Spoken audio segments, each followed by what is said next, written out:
একটা বউয়ের কাছে তার স্বামীটা হলো আস্ত বেকুব। যত বড় শিক্ষিত হোক, যত বড় রাজনীতিবিদ হোক, যত বড় মাথালা হোক, যত বড় শেয়ানা হোক, যত বড় ব্যবসায়ী হোক, বউয়ের কাছে বউগুলা সব বউরা মহিলারা মনে করে কি এ বেটা বেকুব।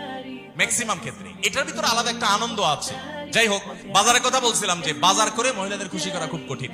আপনি গোশত কিনেন, মাছ কিনেন, যাই কিনেন, তারা খুব কমে সন্তুষ্ট থাকে বেশিরভাগ ক্ষেত্রে। সব মেয়েদের কথা বলছি না। কেন সন্তুষ্ট থাকে না? কারণ তারা আশা করে আরো কম দামে কিনবেন, আরো কম দামে কিনবেন। আপনি জিতে গেলে তারা খুশি, হেরে গেলে আপনারা বকাজু বেশি।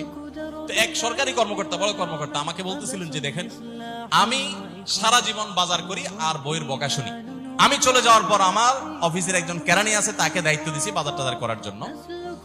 এই লোক বাজার করার পর আমার বউ বিরাট খুশি, বলে যে তার নাম ধরে বলতেছে, অমুক বাজার করলে প্রতিদিন ঠিক মতো বাজার করে, দাম দোস্ত ঠিকঠাক থাকে, মাপজোপ সব ঠিকঠাক থাকে, তোমারে প্রতিদিন ধরায় দেয়, দোকানদার কমায় দেয়। 2 কেজির গোশত আমার কাছে মনে হয় 1.5 কেজি দিছে, ওজন কম দিছে মনে হয়, নজরে উঠে না। তো লোকটা বলেছে আমার খুব সন্দেহ হলো, একই দোকান থেকে আমিও আনি, সেও আনে, আর আমার তো ঠকানোর কথা না, পরিচিত দোকানদার। তাহলে মহিলা এই কথা বললো, তার ব্যাপারে কাহিনীটা কি? তারা ডেকে বলছে, বলো তো কাহিনী কি, সিক্রেটটা কি? তো লোকটা বলতেছে যে স্যার, সত্য বলতে কি, আমি গোশত 3 কেজি কিনলে ম্যাডামকে বলতাম 2 কেজি, 1000 টাকা কিনলে ম্যাডামরে বলতাম 500 টাকা। টাকা তো আপনি দিবেন, আপনার সাথে বোঝাপড়া হবে, কিন্তু আমি জানি বাসায় এটা বললে বউরা খুশি থাকে। তো এই জন্য আমি একটু কমায় কমায় বলি দাম, আর জিনিস কমায় কমায় বলি। তখন সে প্রতিদিন 2 কেজি মাংস যেটা দেখে আপনি আনেন, আজকে দেখে যে সে 1 কেজি মাংস ওই পরিমাণ, তখন সে তো খুশি হবেই স্যার। তখন ওই লোকটা বলতেছে দেখেন, সে এইটা করে আমার গোটা সংসারে আগুন ধরায় দিস। তো এইভাবে মিথ্যা কথা বলা কিন্তু জায়েজ নাই। কোন মিথ্যা কথা বলা জায়েজ আছে? ধরেন আপনি আপনার বউরে বললেন, দেখো তুমি চাঁদের চাইতেও সুন্দর। কিসের চাইতে সুন্দর? ভাই চাঁদের চাইতে উজ্জ্বল মানুষ হয় সম্ভব? ডাহা মিথ্যা কথা না? কিন্তু এই মিথ্যা কথা বলা কি আছে?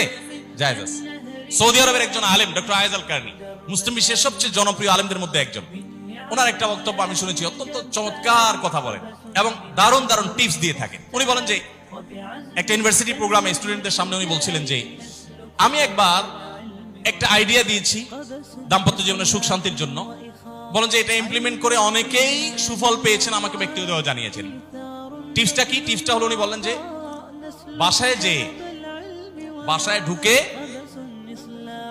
মাঝে মধ্যে, সবসময় করলে আবার মাইর খাবেন, যখন দেখবেন বউয়ের মুড টুট ভালো আছে, বাসায় ঢুকে আস্তে করে লাইটের সুইচটা অফ করে দিবেন। তখন বলবে কি ব্যাপার, লাইট বন্ধ করলা কেন?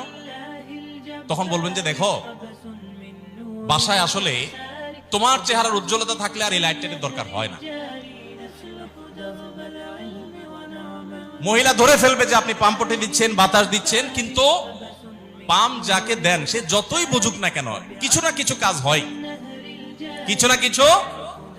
একেবারে শতভাগ যদি বুঝে কাউকে প্রশংসা করছেন, সে বুঝে, তারপরে সে একটু খুশি হয়, ভালো লাগে। তো উনি বললেন যে শরবত বানায় আনছে বউয়ে, তখন বলবেন দেখো চিনি দিও না, চিনি দিও না। তারপর বউরে বলবেন যে আঙ্গুলটা একটু চুবাই দাও। কেন? কারণ তুমি আঙ্গুলটা চুবাই দিলে ওটা চিনি চাইতে বেশি মিষ্টি লাগে। এই যে কথাগুলো, এই কথাগুলো আসলে সত্য কথা না। তো এই টাইপের কথা স্বামী স্ত্রীর মধ্যে মিথ্যা হলেও সেটা কি আছে? জায়েজ আছে। ভাইরা আমার, এই জন্য দাম্পত্য জীবনে সুখ শান্তির জন্য একে অন্যকে ভালোবাসা, প্রশংসা করতে জানা, বিশেষ করে স্বীকৃতি দিতে জানা, ভালো গুণগুলোর কথা বলা, এটা হারিয়ে গেছে। অনেকে মনে করে যে না, ভালো গুণ বললে মাথায় উঠবে, এটা ভুল। মাথায় উঠবে সেটা ব্যালেন্স করার জন্য আপনাকে অন্য কাজ করতে হবে, কিন্তু তাহলে প্রশংসা করতে কার্পণ্য করা যাবে না, স্বীকৃতি দিতে হবে।